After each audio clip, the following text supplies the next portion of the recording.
you have more things on their hands than to try and crack down on militancy in the Sinai. But this cross-border attack doesn't strike me as the kind of normal banditry and Islamic extremism that we see in the Sinai. It appears to be quite well planned. The Israelis are alleging that it's connected to a Palestinian radical group based in Gaza, and certainly they seem to have been able to get together quite a lot of weapons, roadside bombs, Egyptian army uniforms, and then infiltrate beyond a border which had recently been reinforced because there were intelligence reports that such a thing was being planned. So there is two elements here. The Sinai is a fairly lawless part of the world to begin with, and obviously the Israeli military have pulled away from it to deal with events in Cairo.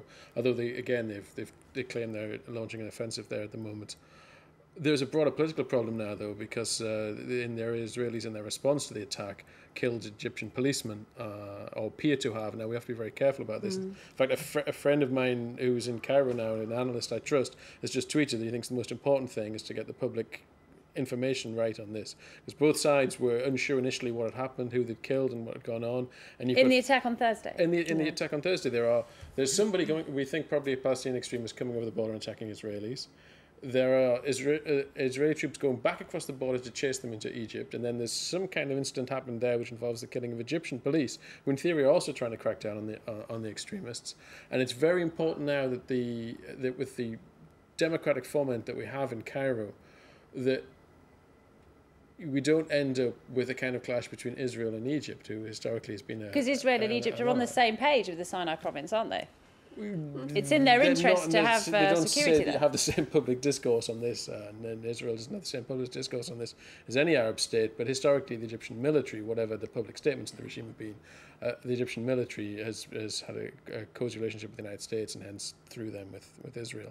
So the danger with this, I think, is more political than in terms of terrorism. And of these course, guys, fire machine guns at tourist buses and civilian cars. They're not a threat to the security of the state of Israel. I mean, after all their planning and sneaking over, they didn't have a very good day of it militarily. But if the response, they killed 8 people. Well, yeah, 8 people. It's not what makes states fall. Now they have created a political problem for both countries here, and both countries have to be very careful in the next few weeks how they portray this and how they talk about this to their own peoples and to each other.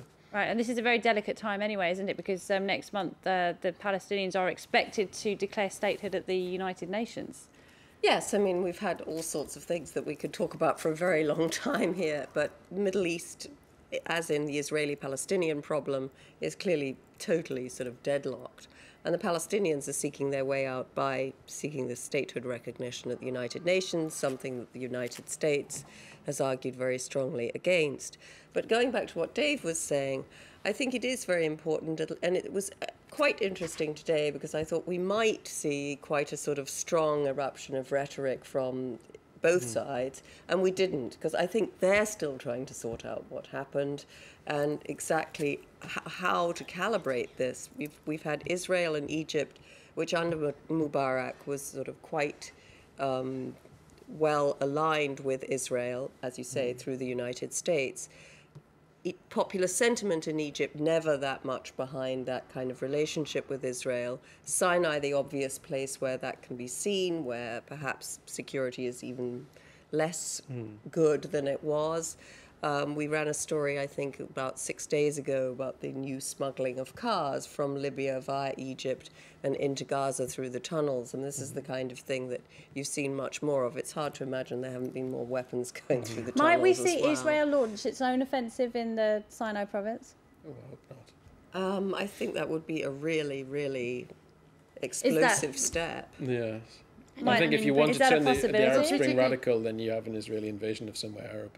But then the other thing is that, I mean, they may not be policing it well because they have other concerns back in Cairo, but there's no indication that the Egyptian authorities now are any less committed to the idea of securing that border. So, I mean, there would be absolutely no point, really, in that sense, for Israel to sort of go against people who are actually trying to do the work that Israel wants them to do. Yeah. But, I mean, I think the whole point is that this incident has just sort of highlighted the sort of delicate situation of Israel in the middle of this Arab upheaval. I mean, that's Egypt over there where the transition is, I mean, not perfect, but somewhat orderly. But, I mean, obviously, the prospect of real disorder in Syria, where this kind of event could happen over other dangerous I mean, more it was, sort it of was the defense minister in Israel who said who accused Egypt of losing control over this region. If the Israelis can't trust the new Egyptian regime to maintain security there, might they take? But they're not going to get greater. They're not going to get greater from results by invading. You know, in other words, the other people on the other side have expressed the support of Israel's goals in that region. So if they, they can say they're not doing a very good job of it, but to sort of go in with a foreign army, I think would be. I think the key to this is the fact that it shows once again that all efforts to get Middle East peace back on track have come to nothing, and the growing frustration within the Gaza Strip that nothing's moving, and the intransigence by the leaders in Israel to do anything to get this going, plus the incapacity of the Americans to come up with any possible solution or try to find a way out of this, has just pushed this even more to the edge. Just a month before we're going to see, or probably the Palestinians try to declare their own country, because they are fed up with the fact this isn't going anywhere. And I think that before we even get involved in any idea of some kind of clash between Israel and Egypt, I think the Israelis need to really clean up in front of their own front door, as they say in French, because they have got to make an effort to get the peace process back on track. And if anybody, I've been to the Gaza Strip many times, I've been to the West Bank many times, and I know the region very well. And if anybody goes for a walk in the Gaza Strip, they will understand why the situation there is so explosive, because the people who live there say, we've got nothing to lose. We live in an open-air prison. There's no possibility of us to get out. There's no possibility for the moment of any peace process coming along, or of us being able to go to the West Bank to see our family, or go into Egypt, if you like, to have a bit of fresh air. We're stuck in here. So what are we going to do? We're going to fight to get out. So we're going to fire missiles into Israel, and that's the reason why we saw this attack, in my view, yesterday in Eilat. And also, remember, in Eilat is also a key key Israeli seaside resort. Yeah. Where many tourists go, so that was an ideal target. And we're seeing it's very worrying, isn't it? Because we're seeing the emergence of extremist groups who consider Hamas to be too moderate. That's true, but also that is another unfortunate fallout from the incapacity of this peace process to get back on track, and the split within the Palestinian leadership, from Hamas running the Gaza Strip on one side and Fatah running the West Bank on the other. And within the Gaza Strip, where, as I said, there's no vision or scope or hope of any kind of peace process coming along to alleviate the situation there for these people who are living in this open-air prison. They think, well, okay, we voted for Hamas to come in. What have Hamas done? Well, they haven't done anything. And in fact, there's even been corruption here. So we want somebody who's going to be more hard, who's going to fight for us, because we think violence is the only way out of that, which, of course, is not the way out. But while there's no firm decision made by Netanyahu, who I don't really think is that interested in the peace process. All he's really interested in is expanding the building of Israeli housing into the West Bank to try to make it impossible to create a Palestinian homeland afterwards, and not really move forward on the peace process. And why the United States won't make any firm move towards that, then the situation is going to remain in a stalemate. All right. Well, we're going to have to leave that subject there because our last subject of the evening is another choppy week on the global stock markets. As you can see from this graphic we've got for you here, markets taking a tumble again over the last 5 days. There we go, billions and billions disappearing off the value of companies around the world. Well, it all began with the leaders of France and Germany pledging to restore confidence in the Eurozone, Nicolas Sarkozy and Angela Merkel saying they want true economic governance. Markets, though, weren't reassured by those comments. Thursday was Europe's biggest one-day sell-off in years. It seems investors wanted a lot more than they got from Merkel and Sarkozy this week. Well, I mean, I think it's Merkel and Sarkozy, but I think it's a little bit unfair to just pin it on them. And what we've been seeing over the past few weeks is a steady erosion in the value of stocks and shares around the world. And there's clear speculation, as you said in the headlines, that global economists are now warning of the ever greater danger of a fresh global recession. The so-called double dip recession that the United States economists fear. We've seen political leaders in Washington and in Europe seemingly unable to get ahead of market sentiment on all of this. So what I think we've seen is a fresh eruption of doubt. And we'll probably see more such eruptions. I mean, markets go up, markets go down, but if you look at the trend over the last month, there's been a colossal erosion of value. I think it's very unlikely that this is going to stop anytime really soon. And governments are in a very difficult position, aren't they, Celestine? Because they've got to reduce these huge debt mountains, but at the same time, they've got to stimulate some kind of growth. And those two things just don't seem to work together. Well, that, and they also have to keep their own electorates in mind. I mean, it's a sort of a three moving circles.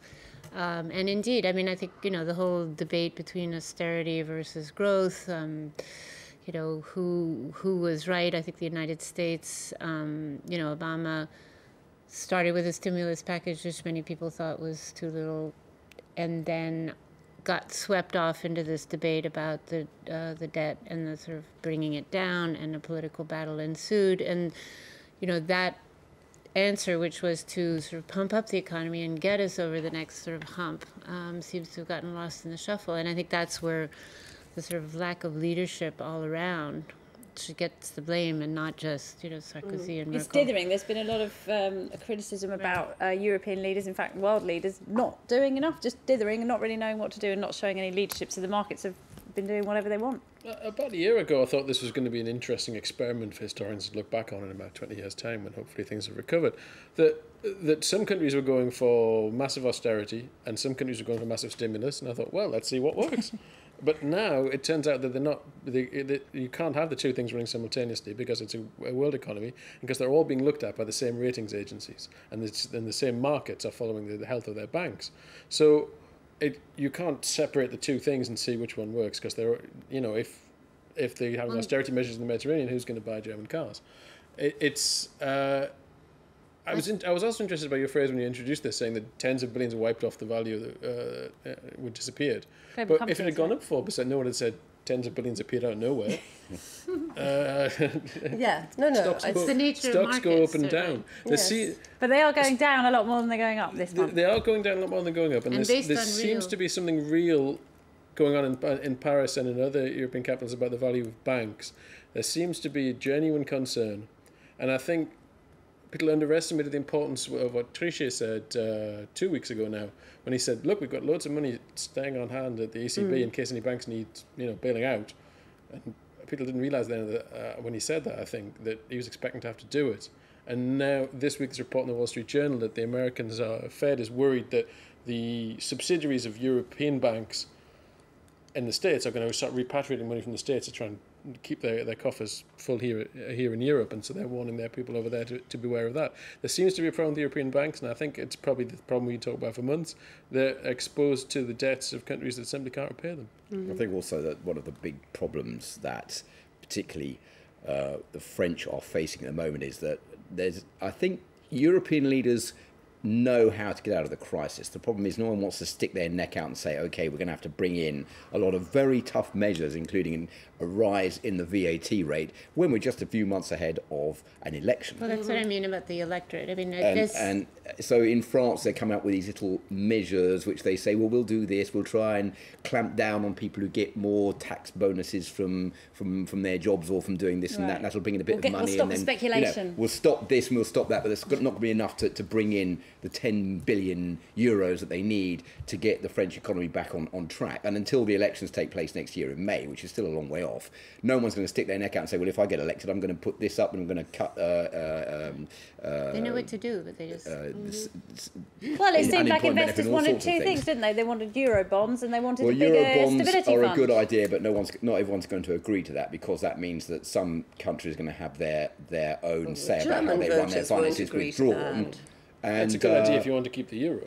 And that is also, but we're a step closer towards a federal policy, a federal financial policy, fiscal policy in Europe, but we still haven't got the full way. And one of the errors, of course, when the euro was created was it was a unique money, a single currency, but it wasn't for a single market. It was for everyone to try and get differently. But I think everybody could see that at the time. What they perhaps no one thought didn't we'd get envisage this was far. no. I mean, you never envisage the next crisis till you're in it. It seems to me, and I think everybody can see quite clearly that this does end in some form of closer closer European economic governance, as indeed Merkel and Sarkozy said on Tuesday. What they're doing at the moment, though, is considered by the markets to be too narrow and by many other analysts to be too self-serving and taking in mind voters' interests. But I mean, I think a sort of word of, I mean, we should have some sympathy for these politicians, because at the end of the day, they're being asked by the markets to do something their publics are actually not very happy with, don't want to do,